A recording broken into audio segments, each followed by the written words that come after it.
जय हनुमान ज्ञान गुण सागर, जय कपीस तिहु लोक उजागर। आज हम सुनेंगे उस अमर कथा को जिसने हनुमान जी को अमरवीर बना दिया।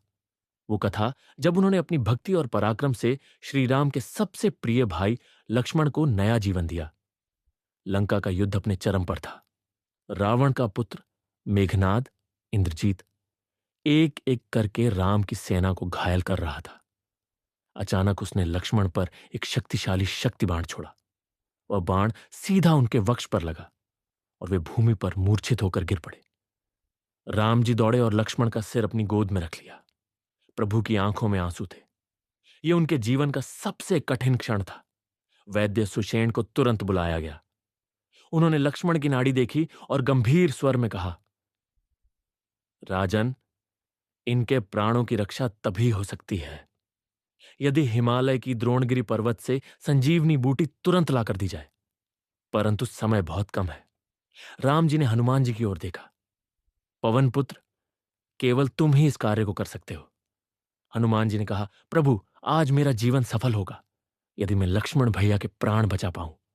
उन्होंने तुरंत आकाश की ओर छलांग लगाई। जय श्री राम की गूंज से आकाश भर उठा।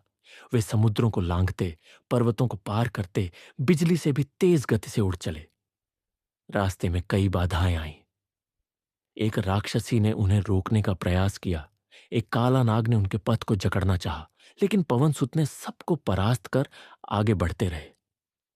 आखिरकार रात्रि के समय हनुमान जी द्रोणगिरी पर्वत पर पहुंचे। पर्वत पर अनगिनत औषधियां दमक रही थी। हर एक जड़ी बूटी चांदनी में चमक रही थी।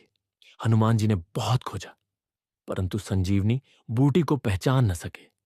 उनके हृदय में एक ही विचार था, समय कम है, लक्ष्मण भैया के प्राण संकट में है। तब हनुमान जी ने निश्चय किया, जब बूटी पहचान नहीं पा रहा तो क्यों न पूरा पर्वत ही ले चलूं।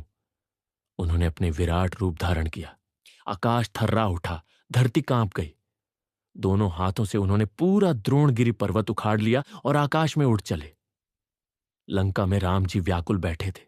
तभी दूर से आकाश में हनुमान जी प्रकट हुए, पर्वत हाथों में उठाए हुए। पूरा युद्ध भूमि जय बजरंगबली की गूंज से गूंज उठा। वैद्य सुषेण ने तुरंत संजीवनी बूटी का उपयोग किया। धीरे धीरे लक्ष्मण जी की श्वास लौट आई। आंखें खुली, शरीर में चेतना लौटी। राम जी की आंखों से आंसू बह निकले। उन्होंने हनुमान जी को गले से लगा लिया और कहा, पवन पुत्र, आज तुमने मेरा भाई नहीं, मेरा हृदय लौटा दिया है। यह दृश्य देखकर पूरी वानर सेना जयकारे लगाने लगी। देवता आकाश से पुष्प वर्षा करने लगे।